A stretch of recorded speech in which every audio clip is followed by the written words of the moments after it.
Chapter 4 Financial Markets 1. In the previous chapter, we said that in the short run, demand determines output.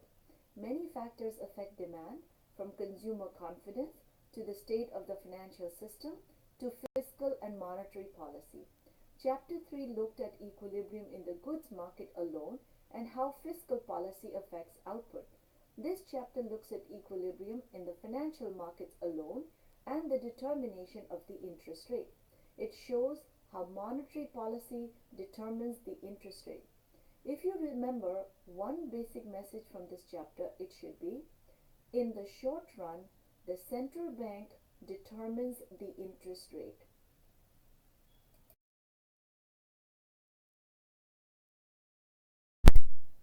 Chapter 4 Outline.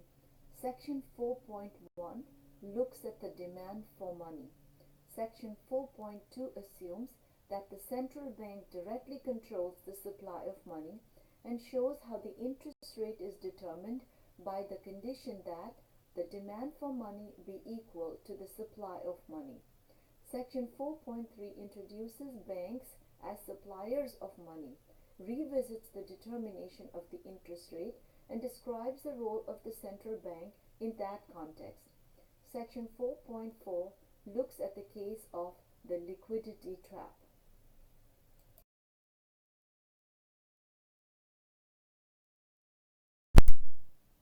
Introduction to financial markets.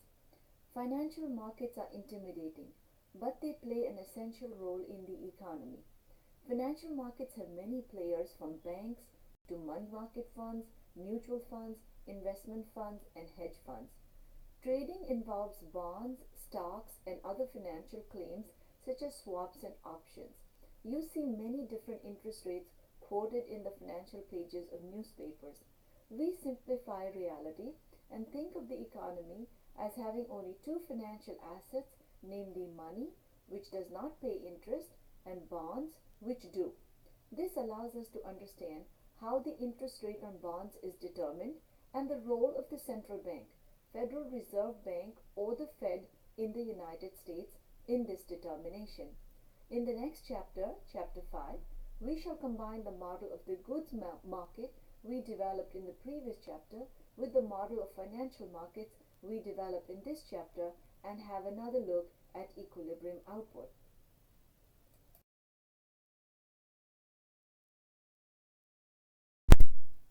Section 4.1 The Demand for Money. A warning before we start. Words such as money or wealth have specific meanings in economics, often not the same meanings as in everyday conversation. In everyday conversation, we use money to denote many things. We use it as a synonym for income, making money. We use it as a synonym for wealth. She has a lot of money. In economics, money is what can be used to pay for transactions.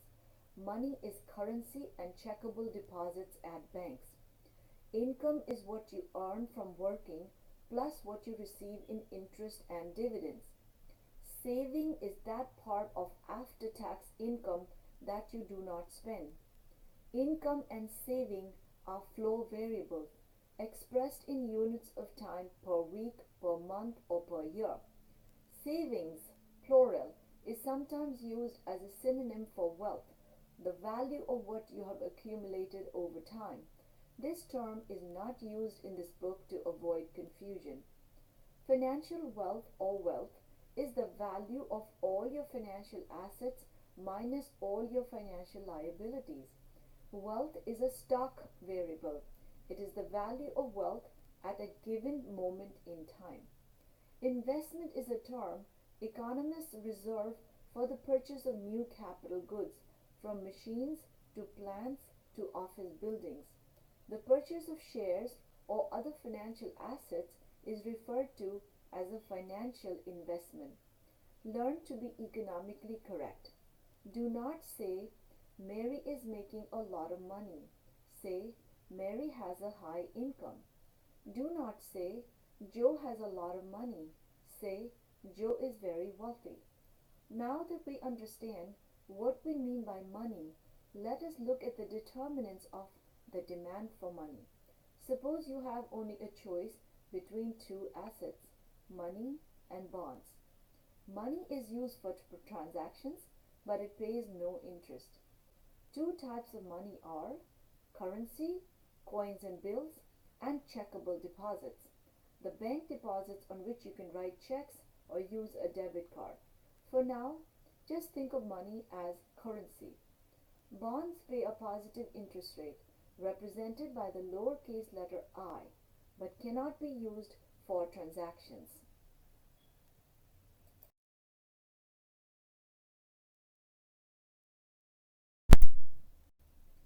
You could hold all your money in interest-paying bonds, but it would be very inconvenient since bonds cannot be used for transactions.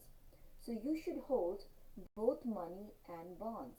But in what proportions? This will depend mainly on two variables. One, your level of transactions, and two, the interest rate on bonds.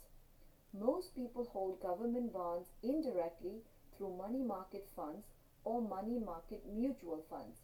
In the early 1980s, the interest rate on money market funds reached 14% per year, so people earned more interest by moving their wealth from checking accounts to these funds. So you can see if the interest rate on bonds is higher, people move their money from currency to bonds.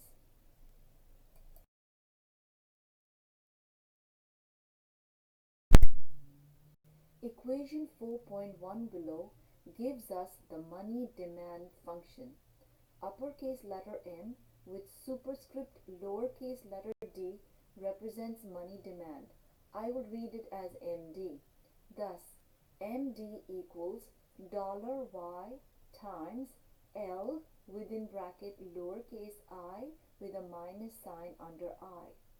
In words, equation 4.1 says the demand for money MD is equal to nominal income $Y times a decreasing function of the interest rate I with the function denoted by L within bracket lowercase I. The minus sign under I in LI captures the fact that the interest rate has a negative effect on money demand. You saw how in the 1980s, as interest rate increased to 14%, people shifted their money from currency to bonds, thus decreasing the amount of currency they wanted to hold as the interest rate increased. So, an increase in the interest rate decreases the demand for money as people put more of their wealth into bonds.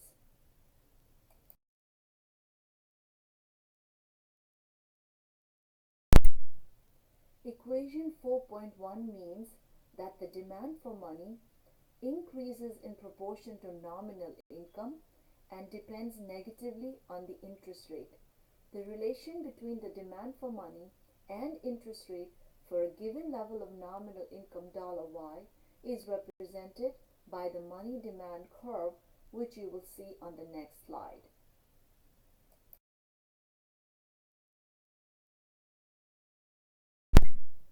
In figure 4.1, the horizontal axis represents money M and the vertical axis represents interest rate I. Figure 4.1 depicts the demand for money function. Money demand curve MD is downward sloping. For a given level of nominal income, a lower interest rate increases the demand for money.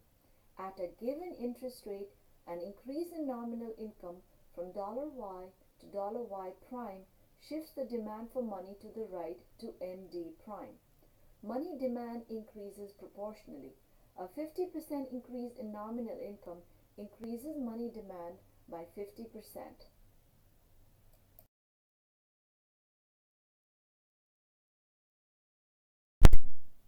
Focus. Who holds US currency? The amount of currency in circulation in 2006 was $750 billion. US households together held $170 billion in currency. US firms held another $80 billion. Foreigners abroad held $500 billion or 66% of the total for transactions, especially in countries suffering from high inflation in the past. A few countries, Ecuador and El Salvador among them, have adopted the US dollar as their own currency. So people in these countries use dollar bills for transactions. But these countries are just too small to explain the puzzle. In a number of countries that have suffered from high inflation in the past, people have learned that their domestic currency may quickly become worthless and they see dollars as a safe and convenient asset. This is, for example, the case for Argentina and Russia. Estimates by the US Treasury suggest that Argentina holds more than $50 billion in dollar bills, Russia more than $80 billion, together close to the holdings of US households. The fact that foreigners hold such a high proportion of the dollar bills in circulation has two main macroeconomic implications. First, the rest of the world, by being willing to hold US currency, is making in effect an interest-free loan to the US to the tune of $500 billion. Second, this makes US money demand also depend on factors other than interest rate and the level of transactions in the country. Please see the link below to the article, America's Most Profitable Export, Money. The world has a growing appetite for small green pieces of paper with Benjamin Franklin on the front from New York Times. https://www.nytimes/03/090//MONEY-DASH-DOLLAR-AR-100.html.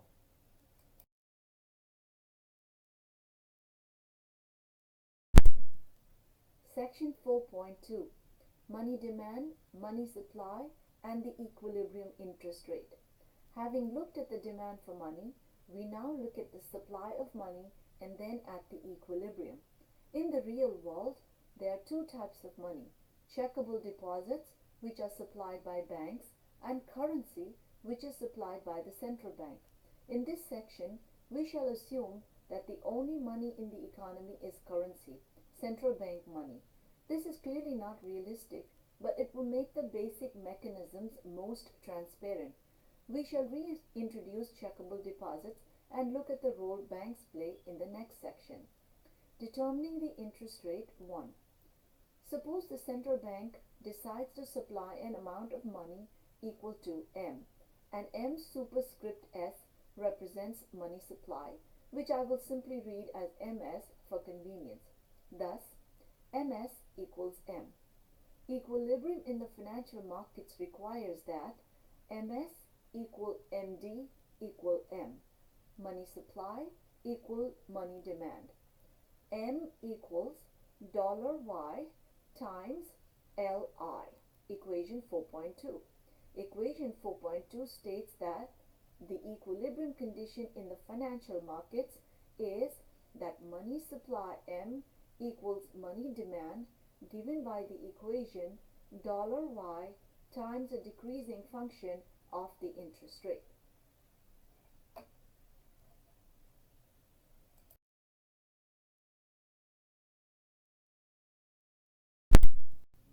Equation 4.2 tells us that the interest rate I must be such that, given their income $Y, people are willing to hold an amount of money equal to the existing money supply M. This equilibrium condition is represented graphically in figure 4.2. Figure 4.2 illustrates the determination of the interest rate. The interest rate must be such that the supply of money, which is independent of the interest rate, is equal to the demand for money, which does depend on the interest rate. Graphically, the equilibrium interest rate is given by the intersection of the money supply curve, which is vertical, and the money demand curve, which is downward sloping. Equilibrium occurs at point A, the equilibrium interest rate is given by I.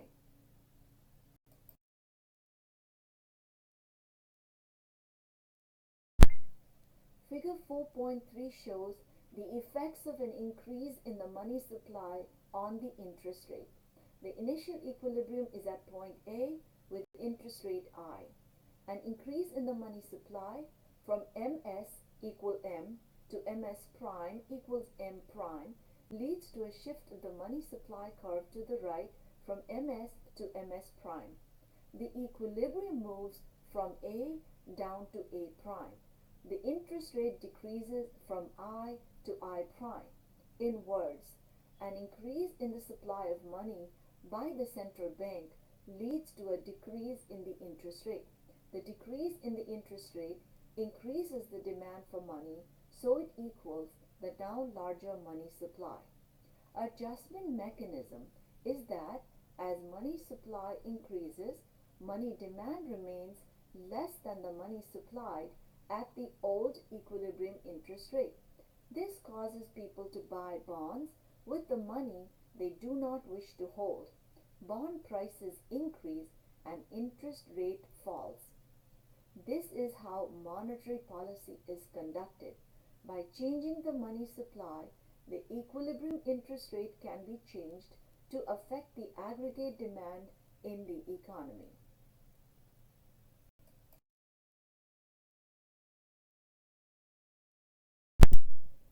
Figure 4.4 shows the effects of an increase in nominal income on the interest rate.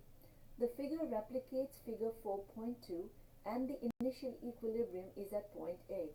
An increase in nominal income from $Y to $Y prime increases the level of transactions, which increases the demand for money at any interest rate. The money demand curve shifts to the right from MD to MD prime. The equilibrium moves from A up to A prime and the equilibrium interest rate increases from I to I prime.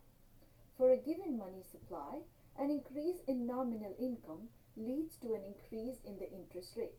The reason: at the initial interest rate, the demand for money exceeds the supply.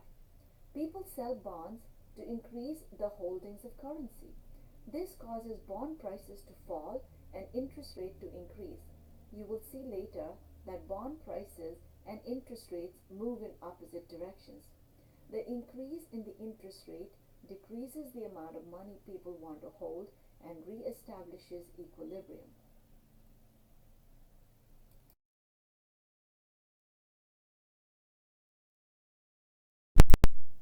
Conclusion: for a given money supply, an increase in nominal income leads to an increase in the interest rate. An increase in the supply of money by the central bank, given nominal income, leads to a decrease in the interest rate.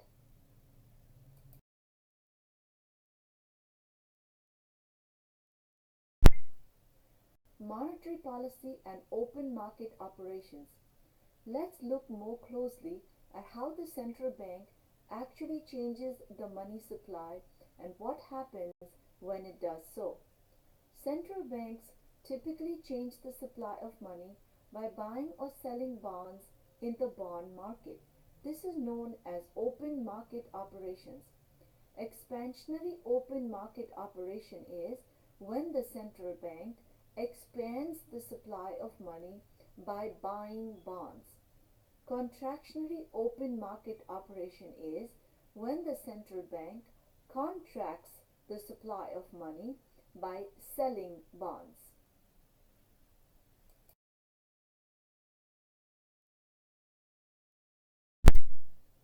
To understand what open market operations do, it is useful to start with the balance sheet of the central bank.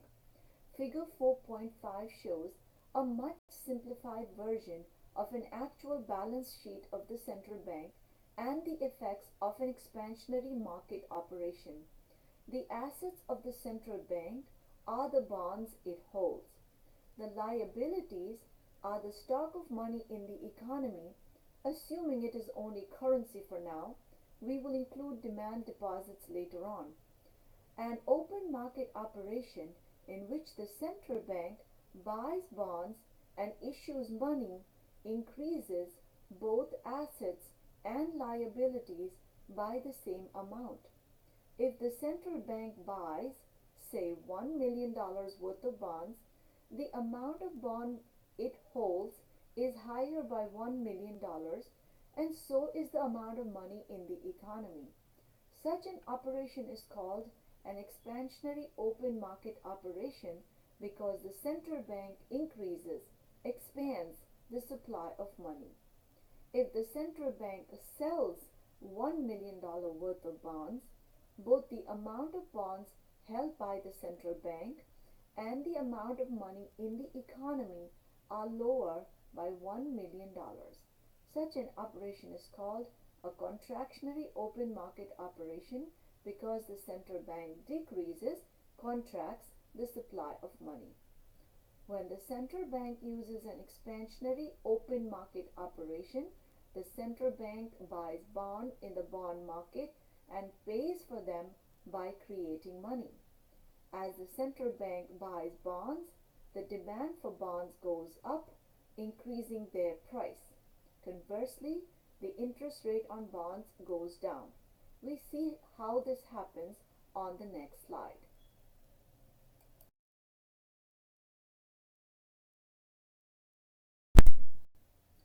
Bond prices, represented by $ and uppercase letter P with subscript uppercase letter B, which I shall simply narrate as $PB, and bond yields.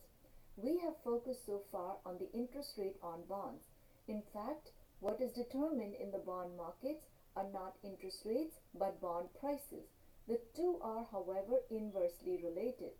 When the bond price goes up, the bond's interest rate falls and vice versa. Understanding the relation between the two will prove useful both here and later in this course. You can see the inverse relation between interest rate and the price of bond referred to earlier here.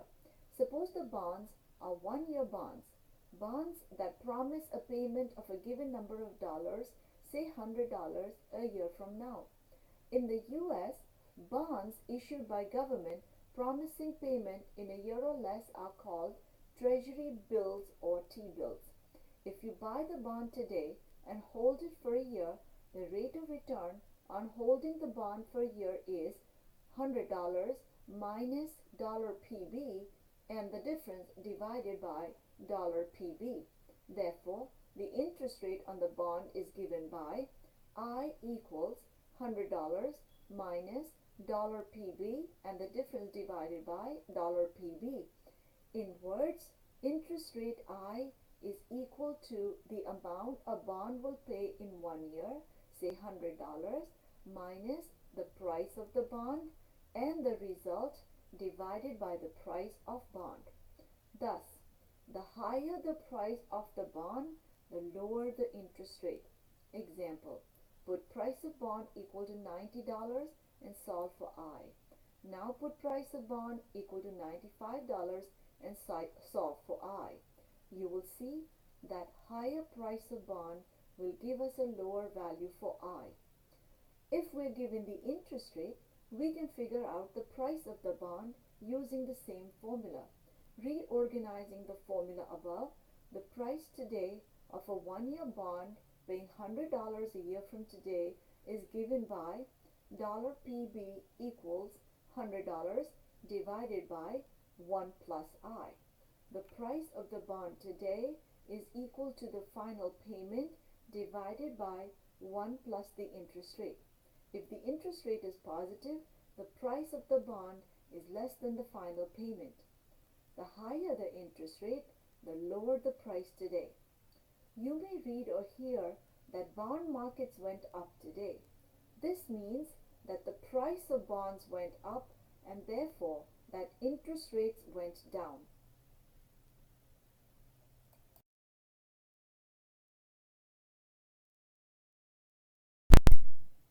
Choosing money or choosing the interest rate.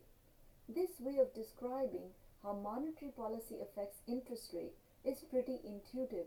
By buying or selling bonds, In exchange for money, the central bank affects the price of bonds and by implication the interest rate on bonds.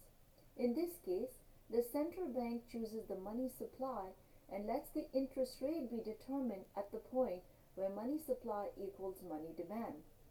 Rather than the money supply, the central bank could have chosen the interest rate and then adjusted the money supply so as to achieve the interest rate it had chosen. Choosing the interest rate instead of the money supply is what modern central banks, including the Fed, typically do.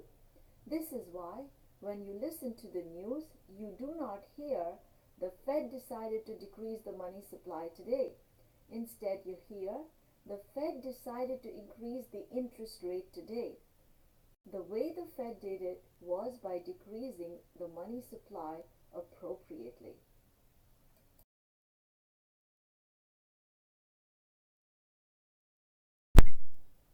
Determining the interest rate. 2. We assumed so far that all money in the economy consisted of currency supplied by the central bank. In the real world, money includes not only currency but also checkable deposits. Checkable deposits are supplied not by the central bank but by private banks. However, even in this more complicated case, by changing the amount of central bank money, the central bank still can and does control the interest rate. To understand what determines the interest rate in an economy with both currency and checkable deposits, we must first look at what banks do. Modern economies are characterized by the existence of many types of financial intermediaries, institutions that receive funds from people and firms and use these funds to buy financial assets or to make loans to other people and firms. Banks are one type of financial intermediary. What makes them special is that their liabilities in the form of checkable deposits are money. People can pay for transactions by writing checks up to the amount of their account balance. Banks keep as reserves some of the funds they receive. They are held partly in cash and partly in an account the banks have at the central bank, which they can draw on when they need to. In the US, reserve requirements are set by the Fed. Banks are required to hold at least 10% of the value of the checkable deposits. They can use the rest to make loans or buy bonds. Banks these days also hold reserves willingly because the central bank now pays interest on reserves. The higher the interest on reserves, the less unattractive it is for banks to hold reserves rather than to buy bonds or make loans. Thus, the higher the reserves they are willing to hold. In this chapter, we will assume that reserves do not pay interest. But the interest rate on reserves is becoming a more and more important monetary policy instrument. The liabilities of the central bank are the money it has issued, called central bank money. Table on next slide looks at the balance sheet of the central bank and that of private commercial banks.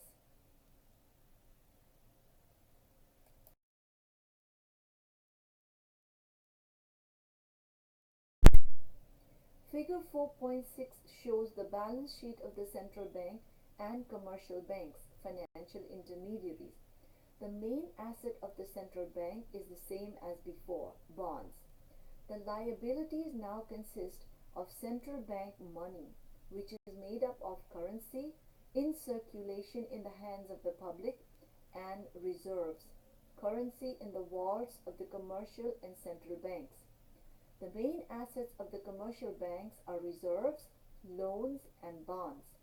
Their liabilities are the checkable deposits. Loans represent roughly 70% of banks' non-reserve assets. Bonds account for the rest, 30%. In this chapter, we assume that the banks do not make loans, that they hold only reserves and bonds as assets. It will not affect our analysis of how the money supply is determined.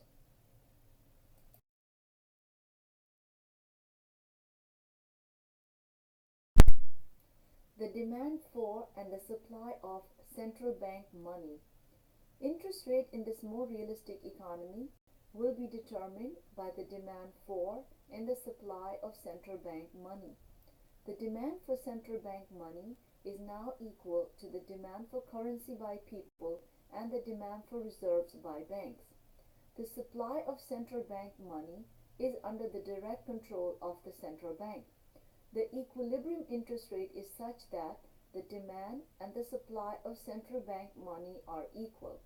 Equation 4.3 below is the money demand function that you saw before.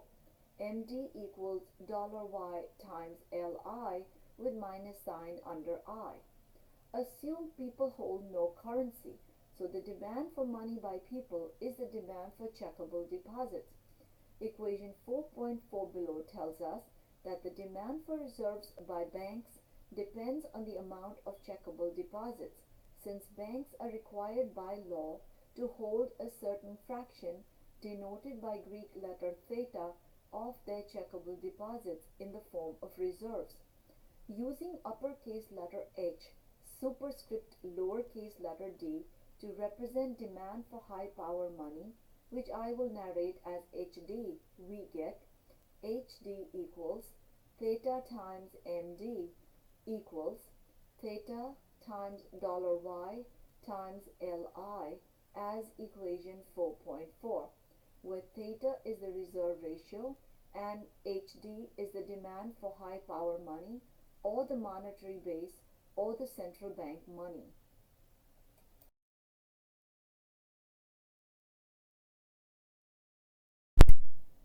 As before, the supply of central bank money, equivalently, the supply of reserves by the central bank is under the control of the central bank.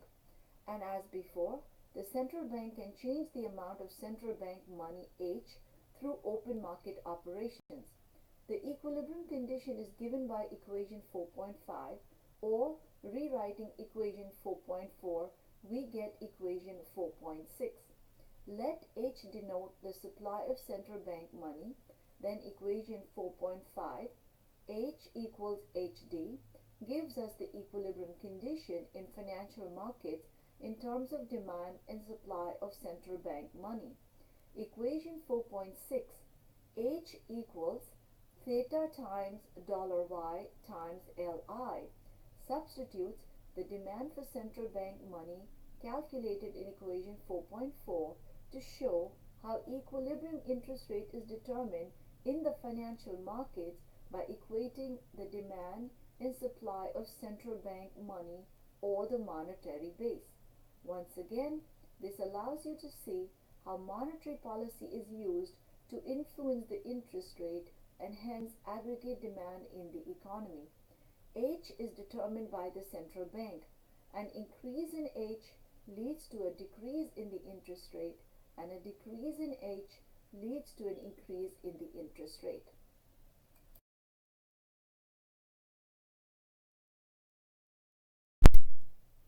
We can represent the equilibrium condition, equation 4.6, graphically, and we do this in figure 4.7. The figure looks the same as figure 4.2, but with central bank money H rather than money M on the horizontal axis. The interest rate is measured on the vertical axis. The demand for central bank money HD is drawn for a given level of nominal income. A higher interest rate implies a lower demand for central bank money, as the demand for checkable deposits by people and thus the demand for reserves by banks goes down. The supply of money is fixed and is represented by a vertical line at H. Equilibrium is at point A with interest rate I. The equilibrium interest rate is such that the supply of central bank money is equal to the demand for central bank money. The supply of central bank money curve is vertical since it is independent of the interest rate. The central bank money demand curve is downward sloping. The intersection of the two curves gives the equilibrium interest rate.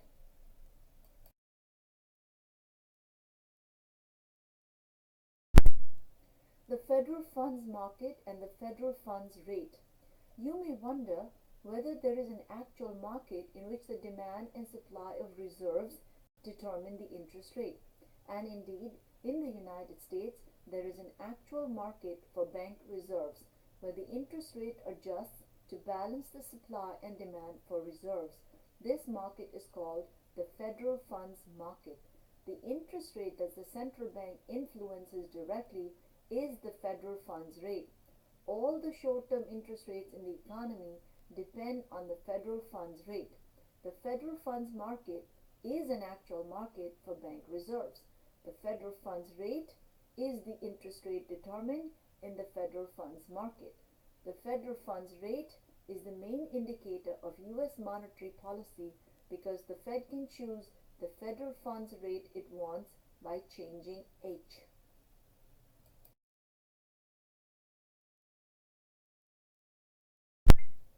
Focus. Will bitcoins replace dollars? Bitcoins are virtual assets that can be used for transactions.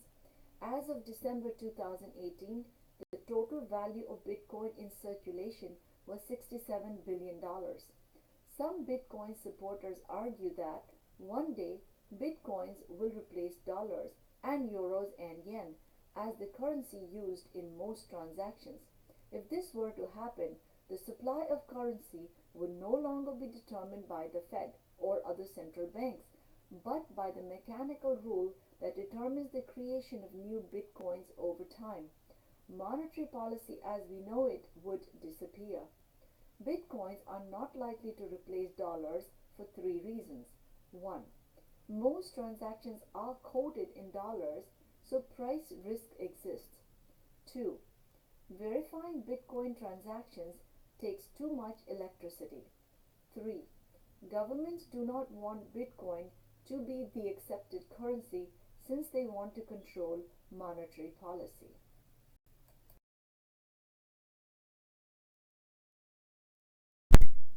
Section 4.4. The Liquidity Trap. The main conclusion of this chapter so far has been that the central bank can, by choosing the supply of central bank money, choose the interest rate it wants. This section shows that this conclusion comes with an important caveat. The interest rate cannot go below zero, a constraint known as the zero lower bound.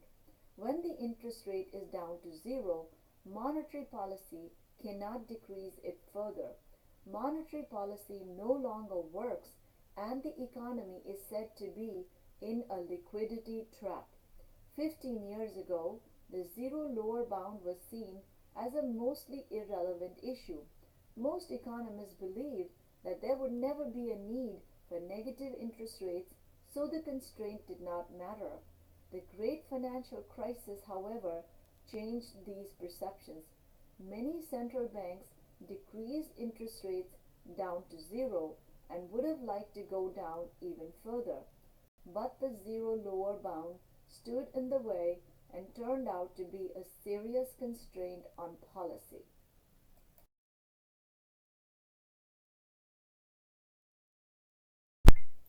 Figure 4.8 illustrates the liquidity trap. When the interest rate on bonds is down to zero, and once people hold enough money for transaction purposes, they are then indifferent between holding the rest of their financial wealth in the form of money or in the form of bonds. Once interest rate is down to zero, as money supply is increased and money supply curve intersects money demand curve at point B, beyond that point, as money supply curve shifts further to the right, equilibrium interest rate stays at zero at point C. So what is happening? When the interest rate is equal to zero, and once people have enough money for transaction purposes, they become indifferent between holding money and holding bonds. The reason they are indifferent is that both money and bonds pay the same interest rate, namely zero. Thus, the demand for money is as shown in figure 4.8. The demand for money becomes horizontal. This implies that when the interest rate is equal to zero, further increases in money supply have no effect on the interest rate, which remains equal to zero.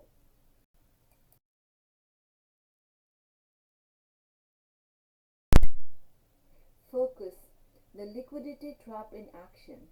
When the financial crisis began, the Fed decreased the federal funds rate from 5% in mid-2007 to 0% by the end of 2008.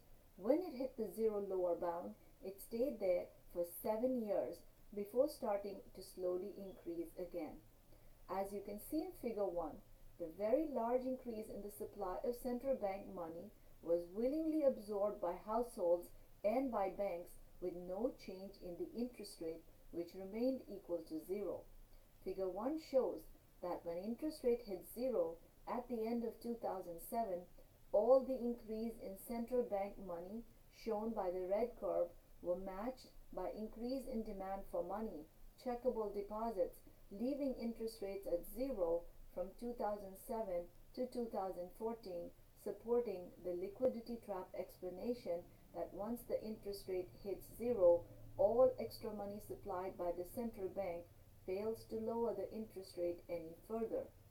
Fed continued to increase the money supply in order to lower the interest rate on other kinds of bonds to stimulate demand in the economy.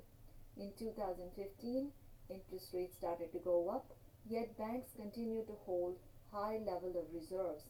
This was because the Fed increased the interest rate on reserves, and this policy is becoming steadily more important.